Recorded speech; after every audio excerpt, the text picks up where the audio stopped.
To Humanity Matters, and today I want to talk about the progressives of Pittsburgh, PA, the political scene, the realities of what's going on, and what we can do about it. And you know, I think when I'm done here, my objective, my mission is to inspire each and every one of you to watch this.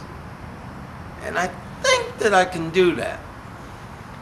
But I also have to be a realist, and I also have to be honest. And the fact of the matter is, I'm going to speak about what is, what should be, and what must be. So, without any more delays, let's get down to the business at hand. I'm doing this contest, I'm entering this contest, but more importantly, I'm entering it not necessarily to win it. I want to win, but to get the message out and to bring inspiration and bring hope back. Now, I shot another video yesterday. I may use that at some point, might even show it to you at some point. But I'm refilming and redoing essentially what I had done yesterday, except in a different way. And the reason is, the message was good, but the attitude may have seemed mean. I don't want that. So here we go. Right now, we have people in our very own city, cities across the state of Pennsylvania, and cities across the United States of America who are doing everything they can to break the unions, doing everything they can to put up roadblocks in the lives of the upper middle class, the middle class, the working poor, of course that includes union members, the working poor, the disabled Americans, and the extremely impoverished.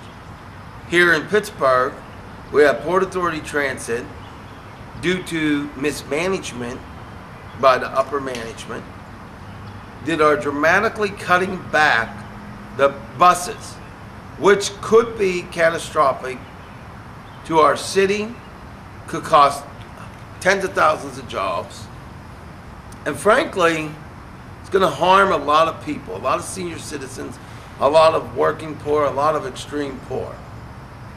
We have on a state level a governor, Governor Tom Corbett to be exact, in the state of Pennsylvania, who stopped, along with the legislators, stopped the adult basic care because they said they did not have the $50 million needed to continue the program, and that Blue Cross Blue Shield decided that they were no longer going to fund it, ultimately for $50 million. We have the reality, however, that the governor refused to take corporation taxes to the tune of $833 million. Let me be clear on what I am stating. He allowed tax cuts or tax breaks, whichever way you want to define them, for the corporations. So that was an interjection of $833 million that this state does not have. Had he taken the $833 million, every single one of the people on adult basic would still retain adult basic. Had he taken the $833 million, he probably could have given more funding to the Port Authority and all transit companies throughout the state, which would have affected the poor, would have affected the working poor, and would have affected the middle class. Instead of these disastrous policies, he could have opted to take from the wealthiest corporations that has a lot more money than anyone who will see this, because a corporation frequently, many of them have millions, hundreds of millions, or even billions of dollars. They can afford it the most to pay their fair share of taxes. Now, people think that I am a liberal and or socialist because I say that the wealthiest people should be paying the highest amount of taxes. Well, yes, the wealthiest Americans should, and the corporations should, be paying the highest amount of taxes. It is not a penalty. It is not class warfare. It simply is this. I'm going to give an analogy that hopefully even the most staunch supporter of these type of policies that reward the corporations without paying taxes or their fair share, or individuals with their fair share. I'm going to give you an analogy that hopefully will finally illustrate why your policies and your thinking is flawed. Simple. If I have $10 and you take $1 to $1.50 in taxes out of that, I am left with either $9 or essentially $8.50. Barely anything, really. Now, if I am a corporation and I am making $1 million and you take $100,000, which by the way is only 10%, but let's hypothesize $100,000, that corporation still has $900,000 left. So that is why I say those who have the most money can afford it. Now, I don't know about any of you out there. I can't speak for anyone except for Albert Torcaso of Humanity Matters. But what would you rather have? $8.50 in your pocket left to spend on your bills, your pleasure, whatever you need? Would you rather have $8.50? Or would you rather have $900,000? Now let's take it a little further. I have $20 and you're taking out $3. Now I have $17 left. That's a little bit better, but not much. But let's look at the corporations and let's really put some reality there.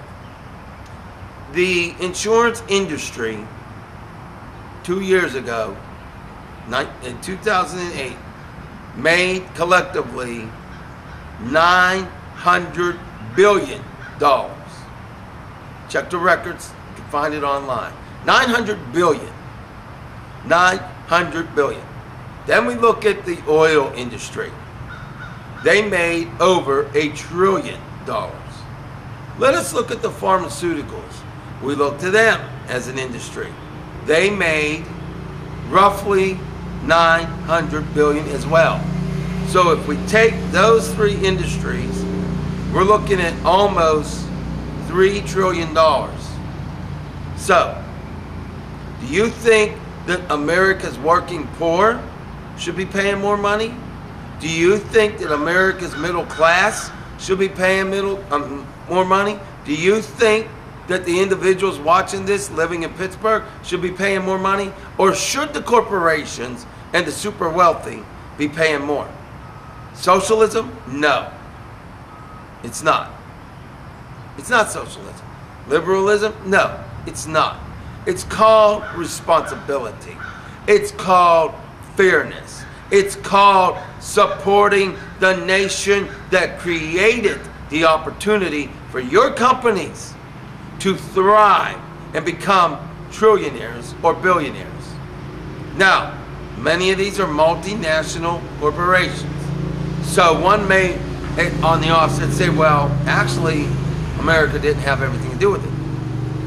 90% of your product and your profits, or at least, well, let's say 50% at least, of the profits of every industry, the pharmaceuticals, the automobile, the insurance, healthcare, oil, at least 50% of each one of those industries, the profits come directly from the citizens, which are called consumers of the United States.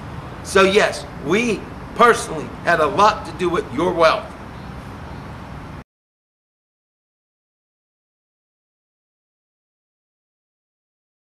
Possible solutions. Number one, contest is a possible solution. Number two, progressives out there, people that believe in the Constitution, the Declaration of Independence, and just fairness for all, healthcare for all, education for all, and giving every American a chance at honorable employment and a fair chance in the race of life, which includes changing the laws that affect the needs-based disabled so that they will also have a fair chance in the race of life. If you believe in these things, you need to do some legal and peaceful protesting. You need to sign online and offline petitions. You need to get the 14th Ward progressives of Pittsburgh and every progressive in Pittsburgh to work together. You need to get on TV. You need to get on public access. You need to get on social media. But let me also tell you that right now, we see all these terrible things happening. The unions are being busted. The extremely poor people are being left behind. They're taking away adult basic. They're trying to take away Social Security. You name it. All the safety nets may be gone if we don't stop it legally and peacefully. So what is there on the bright side? Well, I'm going to tell you right now. We have something that is a bright spot, my friends. We still have the Carnegie Library system in the Pittsburgh area. They're threatening to defund it and take that away from the poor. And you have to think, why wouldn't they want you to have access to the libraries? Well, I'll give you a reason. You can be educated. You can learn a brand new career, a brand new trade, a brand new skill, so by going to the library and reading books, listening to audiobooks, and or using their computers to get online, or going to their career job center. So my friends out there in Pittsburgh and around the globe, especially in America, fight legally, fight peacefully, but fight for the libraries. They are what will help educate our children, or help educate a little more. If they lose funding, they will help educate you. They may help you to start up a business. There are ebooks, there are internet. I mean, you need the libraries. We need the libraries. Fight legally, fight peacefully for the libraries. Another thing you can do. Yes, we have a Republican Congress in terms of the state. We have a Republican House of Representatives in the United States Congress. That doesn't mean that because we don't agree with them politically that we do not contact them. I urge each and every one of you to contact the National Congress in Washington, D.C. You need to hurry up immediately. Call 1-202-224-3121, 1-202-225-3121. Now, I want you to know, I'm a registered Democrat. I consider myself to be liberal, and I'm proud to say that I'm a liberal. I'm not backing down. I'm not hiding away from it. Yes, I'm a liberal, because I believe that everyone should have a right to health care, and we should have universal health care. I believe that. I don't care if it's paid by the government and run by the government, paid by the insurance and run by the private insurance industry. I really don't care who runs it or how it's done. I just want to see every American have access to health care. I want to see every American have access to universal education. Again, let it be run by the government, let it be run by the private industry, private universities. I don't care. Just have it be done. If you believe these things, and I know I'm getting dark here, it's about to rain, I'm sorry. Hopefully I'll be able to lighten it up in some editing. But if you believe that every American has a right to certain inalienable rights, that the disabled American ought to have a right to plan for their future, to be able to save money just like you may be able to. And if you believe that we need those libraries, it's time for you to get action, get active, get working. And it may mean just going online and signing an online petition. It may mean protesting legally and peacefully in the streets. It may mean calling corporations. It may mean boycotting corporations. It may be even boycotting hospitals and going to a different one. Whatever it takes, my friends, we have more power than we recognize. Without us, there is no Walmart. Without the consumer, Walmart doesn't exist. Without the consumer, gasoline oil companies don't exist. They go out of business. Target is gone. Costco, Sam's, Sears, you name it. Whatever company you can think of, whatever restaurant chain, whatever high-end place, I don't care where you are, what you think, anything and everything, we have the power to make the change. Because without the money of the American consumer, this economy does not exist. Just the Republican-controlled House and the state legislators won't listen to us when we sign the petitions, when we legally, peacefully protest in the street, when we do the boycotts, or when we send them email or snail mail or faxes or call them. If in the final analysis, they will not listen to America's poor, both on a state, local, state, and national level, we the poor have one last option. We the extreme poor, we the middle class, we the working poor, we the union members, we have one final, peaceful, and legal extreme option. That is to dramatically reduce the money we spend on every level. If you go to a Walmart, for example, 4 times a week, dramatically reduce it. Go once a week. If you spend $200 a week, spend $58 if you can. Or go less to the gasoline. We will hit them legally and peacefully in their pocketbook. And I guarantee you one thing. I don't care if you're the most extreme Democrat or the most extreme Republican. Each and every member and every politician throughout the United States, if they see we are no longer taking it legally and peacefully, our nation will change.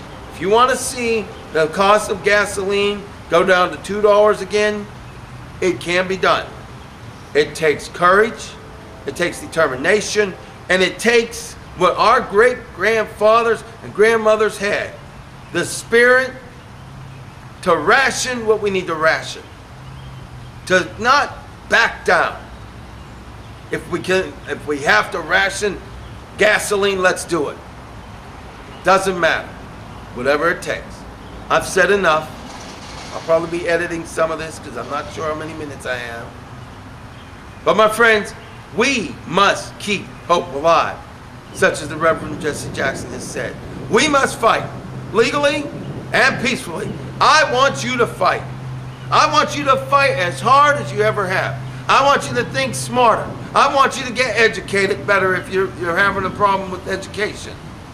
And if you're an extremely poor person and you need a new career and you can't afford college, go to the library, go to the library, and go to the library again.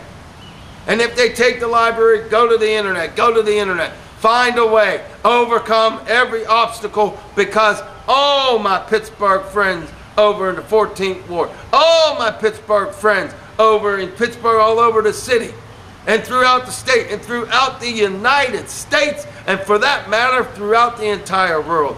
All of you, listen up. I need you to remember something.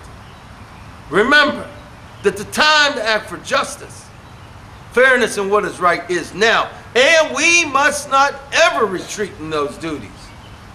But something even more important than that, well, equally as important, I need every single person that ever watches this to remember that you and humanity really does matter.